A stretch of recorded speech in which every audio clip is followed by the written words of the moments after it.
महाराष्ट्र के उद्धव ठाकरे सरकार ने राज्य में सरकारी कार्यालयों में कार्यरत कर्मचारियों के लिए ड्रेस कोड निर्धारित कर दिया है। इसके तहत अब सरकारी अधिकारी और कर्मचारी जीन्स, टी शर्ट और चप्पल पहनकर दफ्तर नहीं आ सकेंगे। संविदा कर्मचारियों को भी इस ड्रेस कोड का पालन करना होगा। सरकारी कर्मचारियों को गहरे रंग, अजीब कढ़ाई या फोटो बने कपड़े भी नहीं पहनने की हिदायत दी गई है।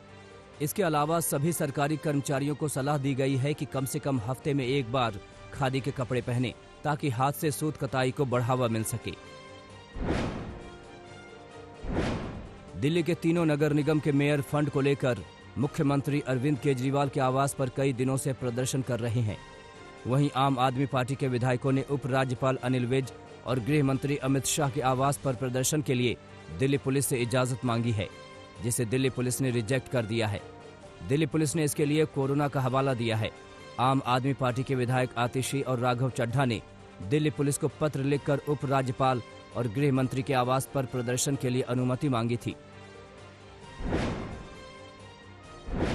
आरजेडी के प्रमुख लालू प्रसाद यादव के स्वास्थ्य को लेकर अहम जानकारी सामने आ रही है। लालू का इलाज कर रहे डॉक्टर का कहना है कि लालू का किडनी फंक्शन कभी भी बिगड़ सकता है। लालू यादव की किडनी 25% फंक्शन कर रही है। इसकी जानकारी अधिकारियों को दे दी गई है। उत्तर प्रदेश की योगी सरकार ने डॉक्टरों के लिए बड़ा फैसला लिया है। अब से राज्य में डॉक्टरों को डिग्री के बाद 10 साल सरकारी नौकरी करनी होगी और यदि उन्होंने इसे बीच में ही छोड़ा तो 1 करोड़ रुपए का जुर्माना लगेगा।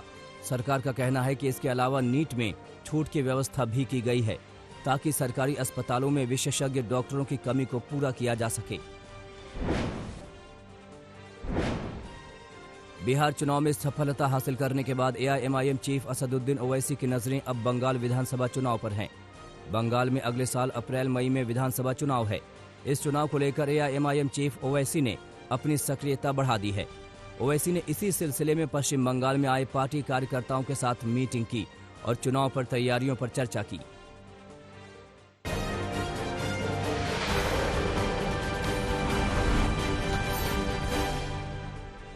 यूपी के मैनपुरी में अंतर्राज्यीय प्रेम विवाह में लड़की को जान गंवानी पड़ी।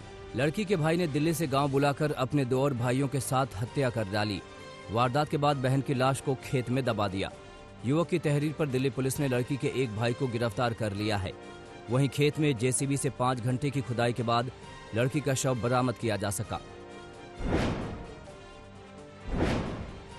बिहार के नरकटियागंज से विधायक रश्मि वर्मा से रंगदारी मांगने वाला शातिर अपराधी गिरफ्तार हो गया।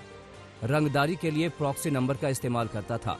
अपराधी ने विधायक से 25 लाख रुपए की रंगदारी मांगी थी और रंगदारी नहीं देने पर जान से मारने की धमकी दी थी। पुलिस ने अपराधी से देसी कट्टा और 2 कारतूस भी बरामद किया है। पुलिस को सिम और मोबाइल भी अपराधी के पास से मिल गया है। नैनीताल के मशहूर शेरवुड कॉलेज में जबरदस्त हंगामा हुआ।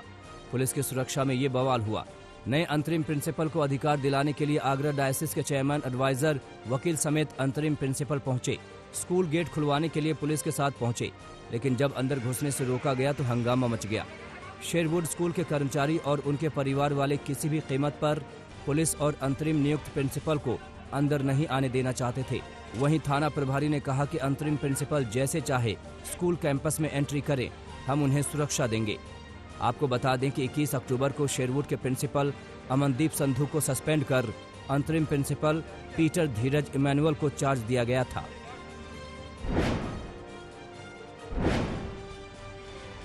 रायबरेली में रिश्तों को कलंकित करने का मामला सामने आया है। शक के आधार पर पति ने अपनी पत्नी की हत्या कर डाली।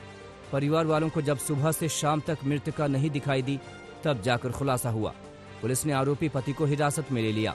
शव को पोस्टमार्टम के लिए भेज दिया गया है। एएसपी के मुताबिक आरोपी शख्स ने पूछताछ में बताया कि उसे अपनी पत्नी पर दवा में मिलाकर कुछ खिलाने का शक था। आरोपी शख्स ने पूछताछ में बताया कि उसे इस बात का शक था कि उसकी पत्नी उसे मार डालना चाहती है, जिसके बाद उसने वारदात को अंजाम दिया।